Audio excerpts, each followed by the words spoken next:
My name is Elke Schuessler. I'm a professor of organization theory at Johannes Kepler University in Linz. Though I'm changing next month to Leuphana University in Lüneburg in Germany.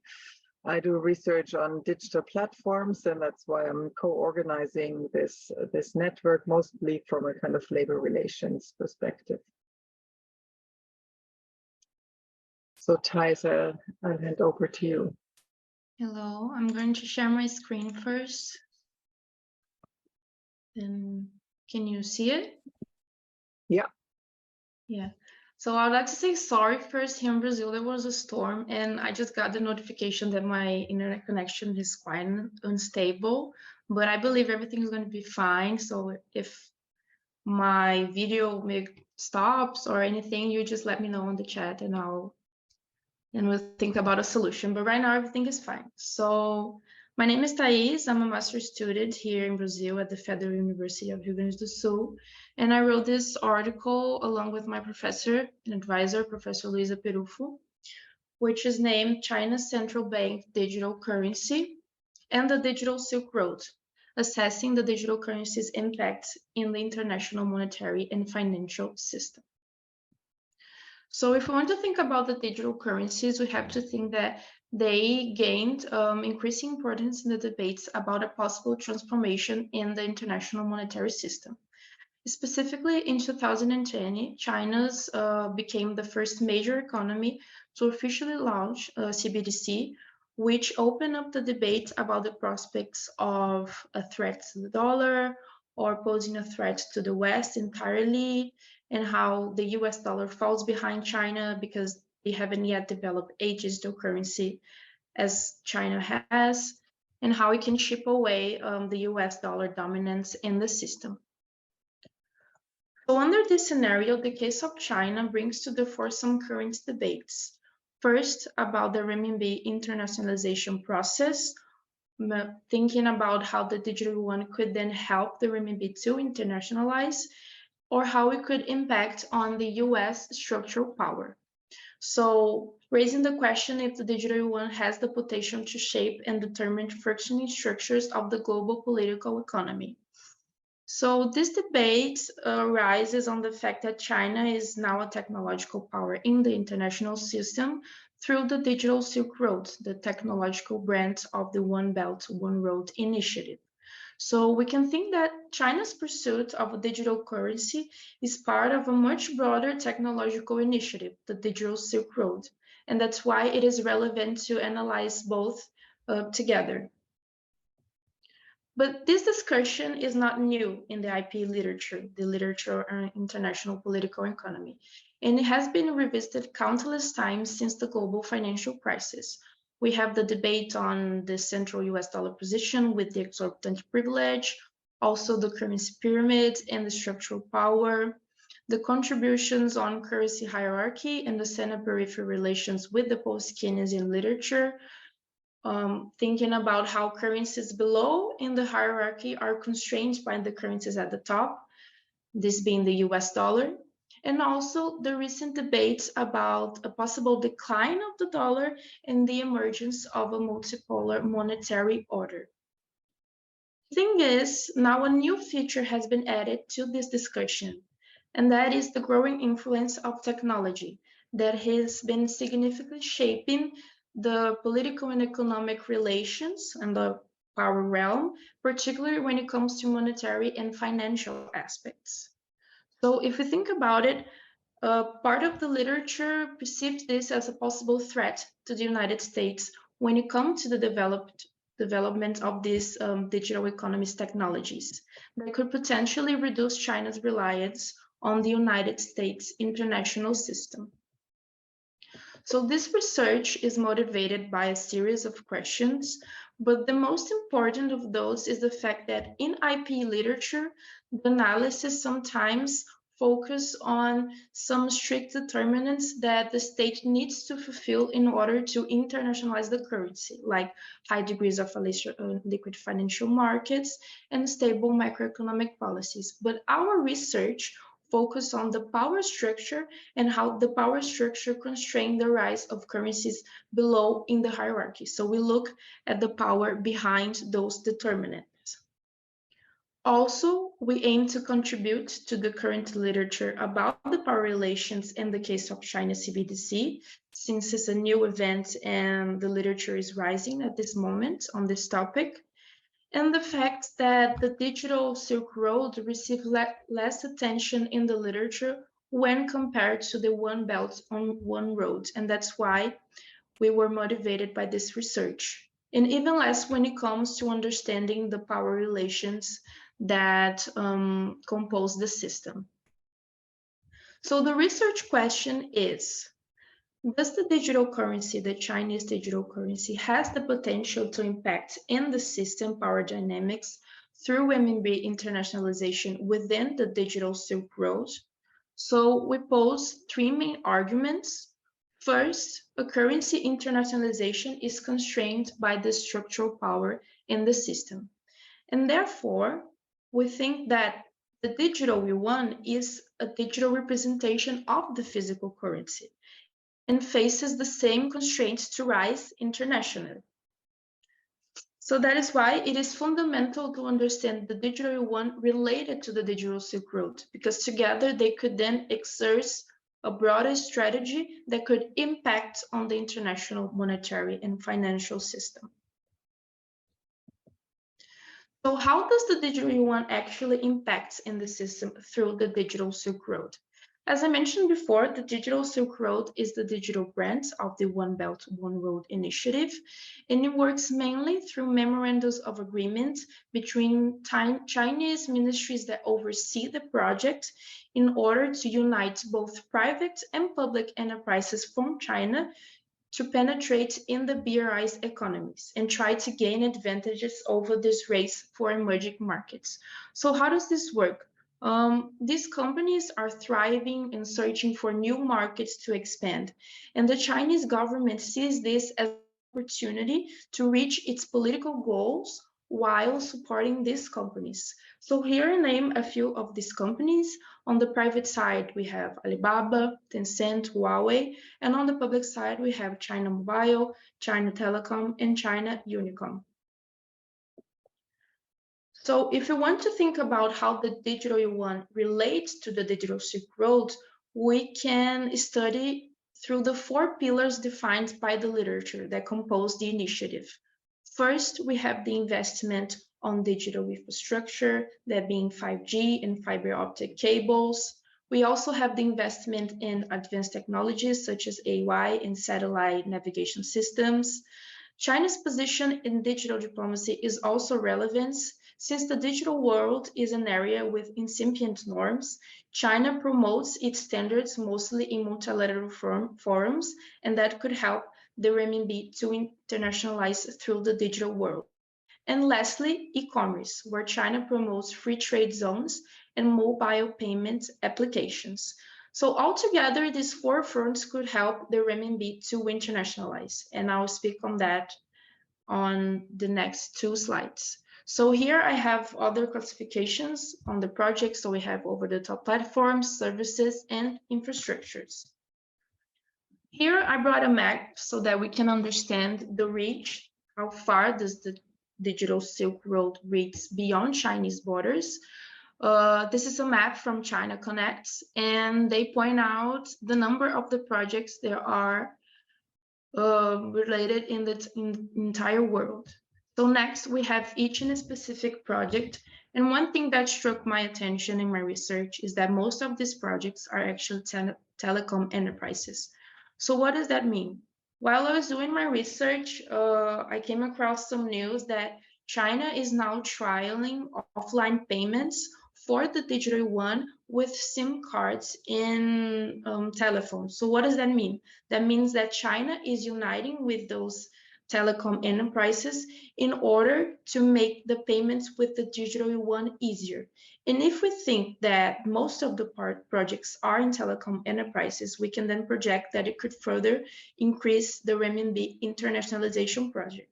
So this last project was between China Telecom, the Bank of China, and China Unicom. So altogether, these 4 fronts that I mentioned briefly can help the renminbi to become more internationalized through the digital yuan. So first, we can think that it could leverage China to a standard-setting position, because when China creates a reliance on its technologies and make it more challenging for other technologies to penetrate these markets, this could favor the environment in a way that promotes the international use of the digital yuan. So China could benefit from its efforts in shaping the global framework according to its own interests and build an interoperable system with digital currency. And if you think about that, is already happening with the case of the telecom enterprises. So then prioritizing the renminbi as the default currency in digital commerce. So we can see that the growth of these Chinese payment platforms, such as Alipay and also WeChat, can help by offering alternatives to this Western payment system. So by the example of integration that I mentioned before. So these Chinese companies demand standards when investing in these projects, and they could then prioritize the use of the renminbi in the digital commerce area. Lastly, there is also a digital front where it could be internationalized if we think about an alternative for the current global financial system that is currently dominated by the US structural power through SWIFT. So digital currencies don't require an intermediate of payments, for like example SWIFT. So the currencies could be then exchanged without the need of SWIFT, without the need of the US dollar. Just a second. So final remarks of the currency. I'll try to be briefly so that I don't pass too much on the time.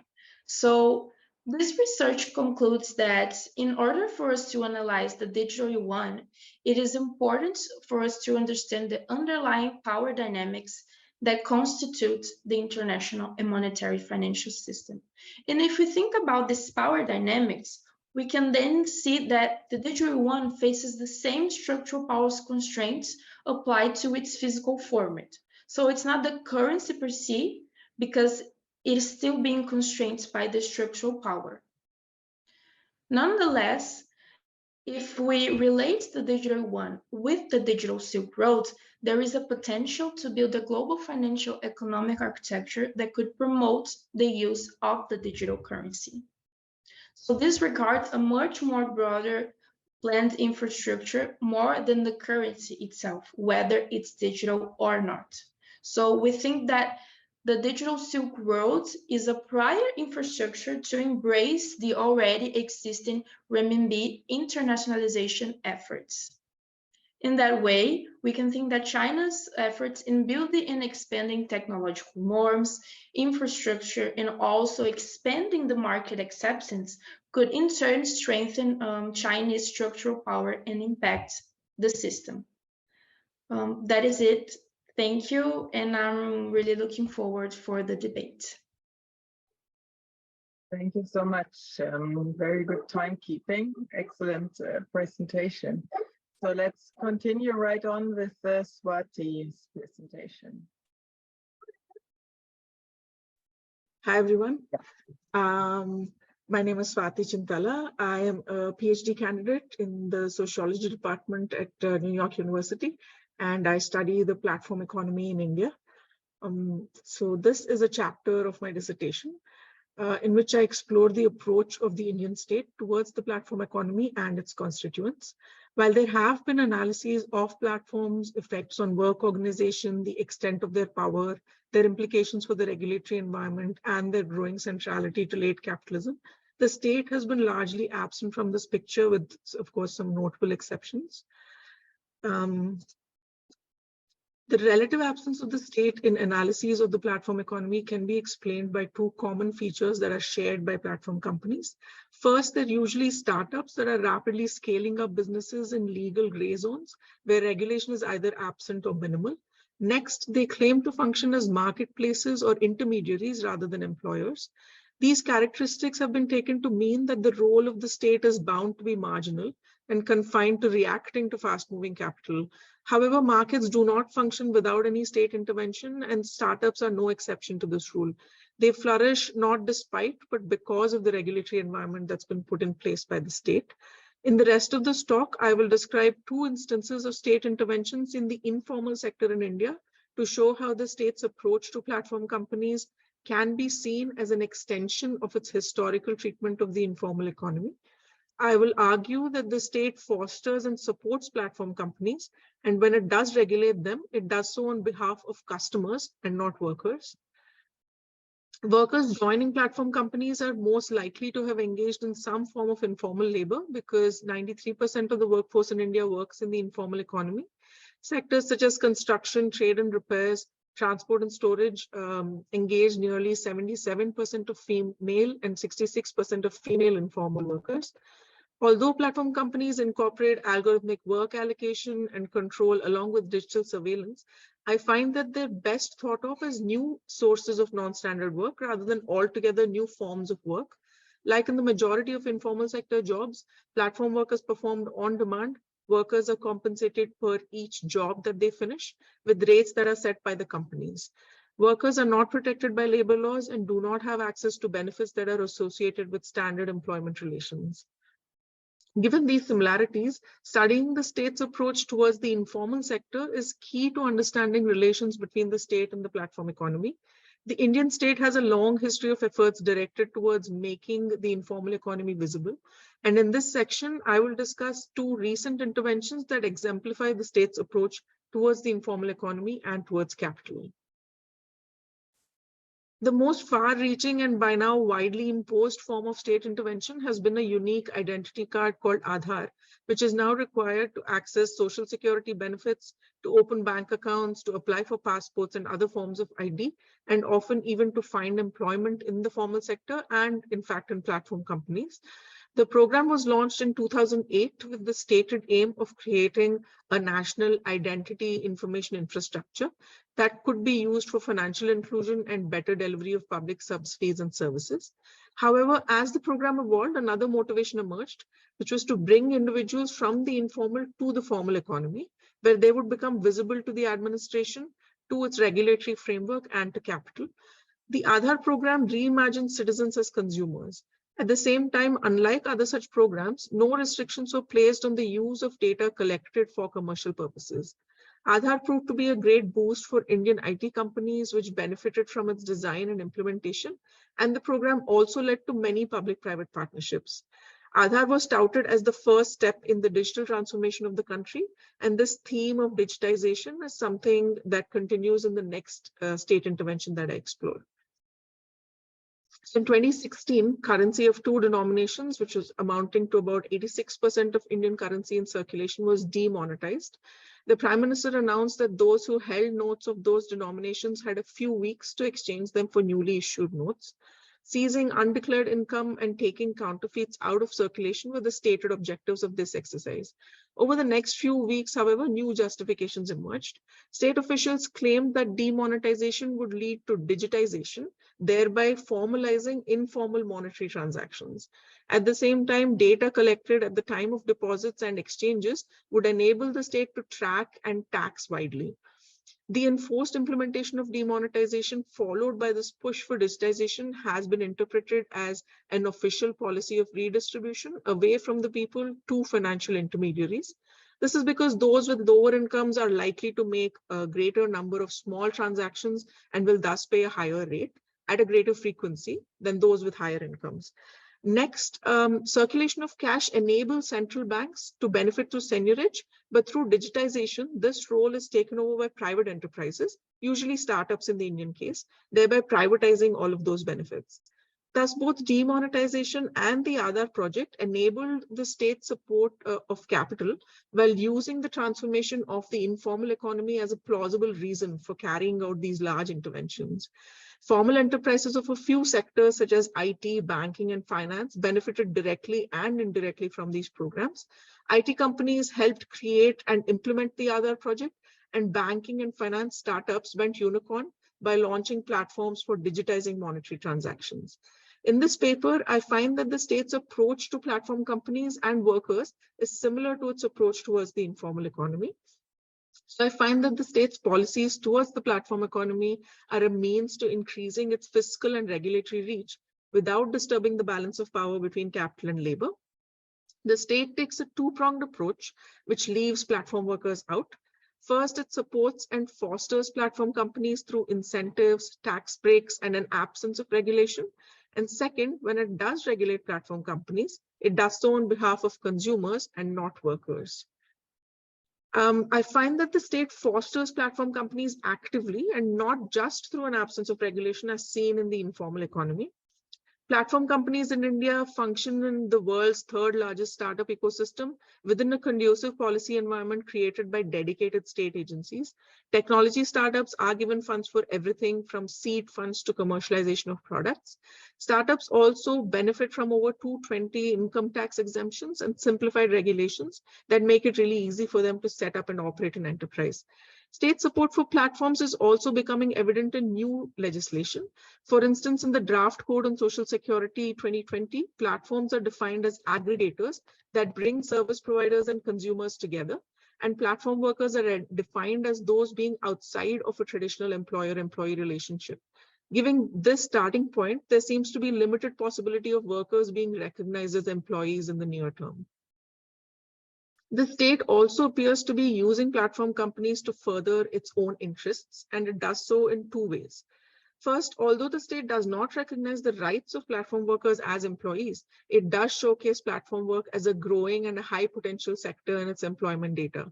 This ought to be understood against the backdrop of very high, historically high unemployment figures that remain elevated even after the lifting of COVID-19 restrictions. According to a report by the Ministry of Electronics and Information Technology, the digital economy, which includes platform companies, can support up to 65 million jobs by 2025.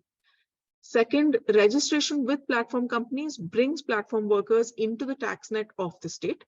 Income tax, road tax, and taxes on delivery of services are all paid by workers who were previously free of these levies in the informal economy. For example, electricians who need to buy spare parts would do so from stores that did not record the trade and did not issue a receipt. Now, receipts for spare parts purchases are required by platforms, meaning that electricians also pay the taxes for making the purchases.